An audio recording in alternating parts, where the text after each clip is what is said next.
So apparently, the new volume of One Piece, volume 100, is called Conquerors. Five people appear in this volume: Ace, Yamato, Luffy, Zoro, and Sanji. What is Sanji doing there with all the other conquerors? Because obviously Sanji is the odd one out. He's the only one here in this volume called Conquerors who doesn't have Conqueror's Haki. Or does he? I think he does, but let's get into the reasons why. First of all, what is Conqueror's Haki? Like, this is the first thing we need to understand in order to know whether or not Sanji should have it or not. Conqueror's Haki, and it's actually kind of simple, is simply the power to use your own will to dominate other people's wills. And as far as I'm concerned, that's the only thing that Sanji needs to show in order to be a candidate for Conqueror's Haki. So, does Sanji have that? Does Sanji have the power or the will to exert his own will upon other people? First, Sanji is an incredible stubborn person. If you remember the East Blue, actually, the men in the crew, and especially Zoro and Sanji in East Blue, were both against the idea of joining Luffy's crew. They were against it for their own reasons, because Sanji did want to go to sea, but he had other things he had to take care of first in his own mind.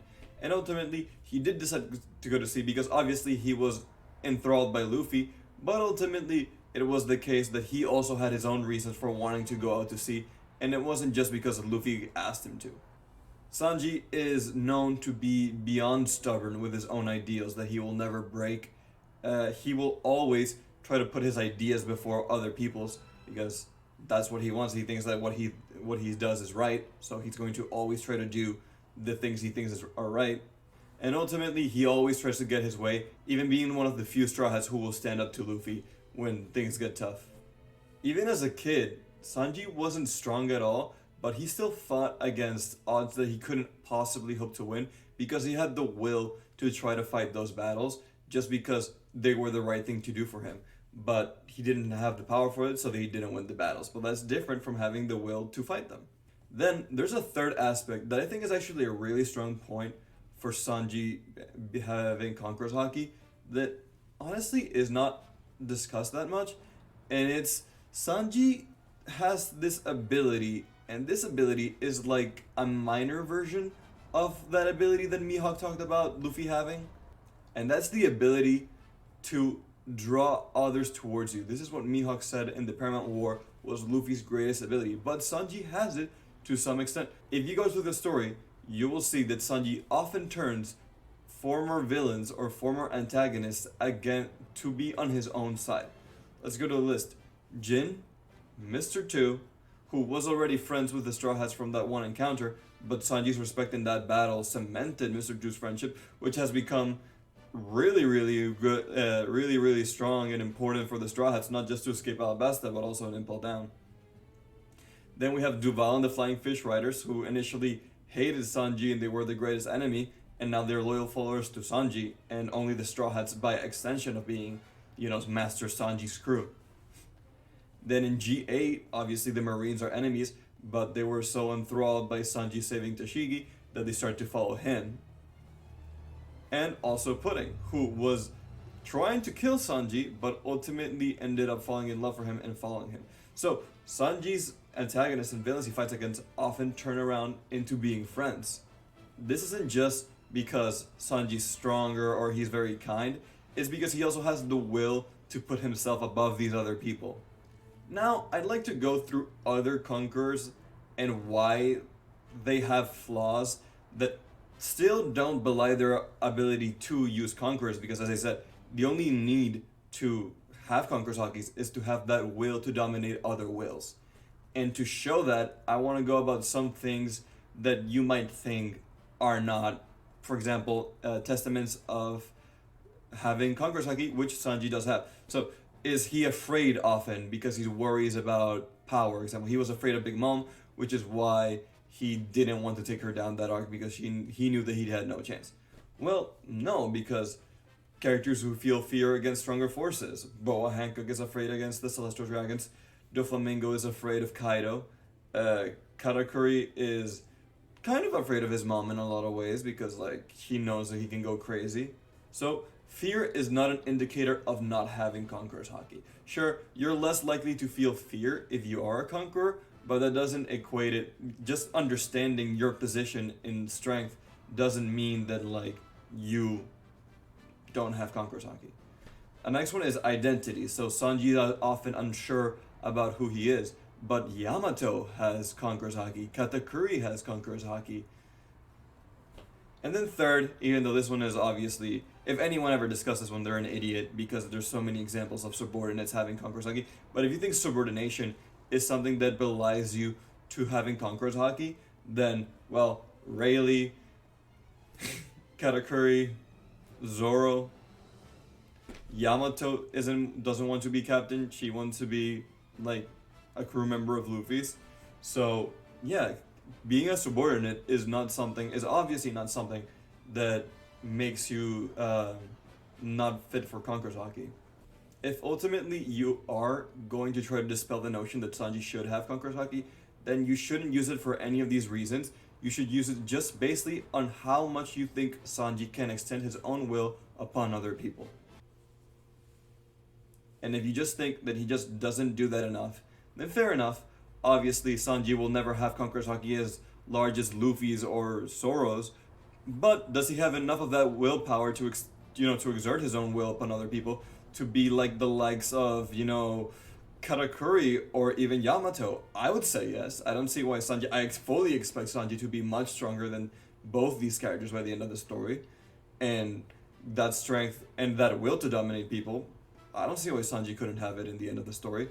But again, if you will try to make the argument, make it based solely on how much you think that Sanji has exerted his will. And do remember that Sanji, as a subordinate, even does stand up to Luffy in a lot of cases, even though he still respects Luffy's position as captain. Finally, I want to jump into some meta-narrative reasons for why Sanji should have conqueror's haki, The first one I want to talk about is less meta. It's some really great foreshadowing that I'm trying to see if it pays off the way I think it will. And it's how Odin is actually a parallel of the monster trio. All three of them, more Luffy, less Zoro, and least Sanji. But ultimately, he does have some parallels to Sanji. He is a cook. The first time we see Odin, he cooks for people. And he always cooks for the people who are in need, like Neko and Inu and all the scabbards. He also drops everything to save a woman who none of the Whitebeard pirates even realized was in danger nearby, which is very reminiscent of Sanji and Tashigi. Obviously, I'm not saying like Odin is a Sanji parallel, but he's a monster trio parallel, and he does have the least in common with Sanji. However, he does have some things in common with Sanji. And I think Odin having conqueror's haki and then Zoro being revealed to have it might mean that Sanji will also have it revealed in this arc. I also want to talk about Odin's 3 roles as a pirate in every single crew he was in. First, he's the leader of the Scabbards, so he's the Luffy of the Scabbards, but then he joins Whitebeard's crew and he's the number 2, the 2nd division commander. We don't know who the 1st division commander at this point is, but it doesn't matter because as far as we know, Odin is the only person who Whitebeard calls brother, which to me indicates he's a number 2 in that crew, who is the Zoro to Luffy's Whitebeard. But in Roger's crew, he's neither 1 nor 2 because that spot is held by Rayleigh. He might not even be 3rd, but I think he should be 3rd strongest about Scupper Gaban, just because, again, we haven't seen anything from Scupper Gaban, and is he as strong as Odin? Maybe, but like it wouldn't be crazy for you to call Odin the number 3 strength-wise or even leadership-wise of the Roger Pirates. And that number 3 spot is what I'm equating to Sanji. Remember that he is a parallel in these senses because he has these 3 roles as captain, vice captain, and then just a leader, but not necessarily one of the top 2, which is what Sanji is. Sanji is the 3rd leader of the Straw Hat crew.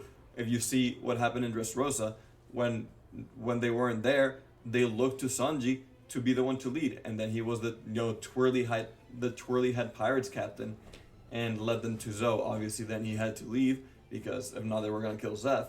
But he's still someone that the crew looks up to lead, and someone that even Zoro counts on to be that leader and that strong presence in the crew. So I think that, yeah, ultimately I think that Odin is a foreshadowing of the monster trio having Conqueror's Haki, and I actually do expect that Sanji will be shown to have Conqueror's Haki by the end of Wano. But of course, it shouldn't be nearly as potent as it is for Luffy and Zoro, but he should still have it in my opinion. The second meta-narrative reason that I want to talk about is how many Straw Hats should have King's Haki. If we look at Roger's crew, Roger has 4 people with Conqueror's Haki in his crew. He has, as far as we know, he could have more.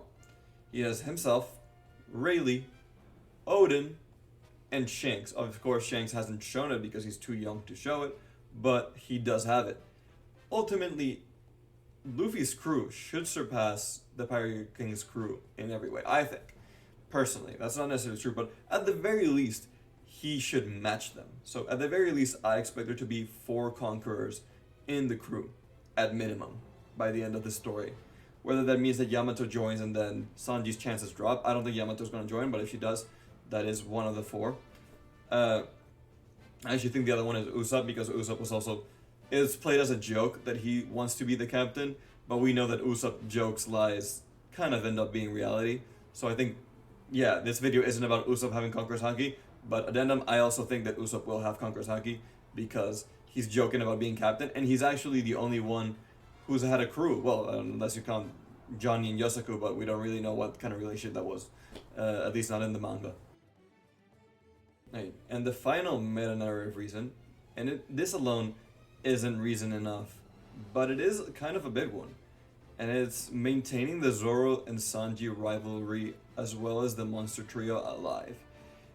Having Luffy and Zoro have something that Sanji doesn't kind of differentiates him in a way that excludes him from this trio, and would also put an end to the rivalry. Zoro has always been stronger, however, there has always been a rivalry, the chance of a rivalry, like they're close enough that they could fight and, you know, it'd be a close fight. Zoro and Sanji, that is. So what I'm saying is that, yes, Conqueror's Haki if Sanji doesn't have Conqueror's Haki, that kind of kills the rivalry, because there's something just innate that Zoro has that Sanji will never have or can't have. And I think that Sanji does have Conqueror's Haki. You know, there's some theories about Ashura being Conqueror's Haki. Maybe Diable Jambe is?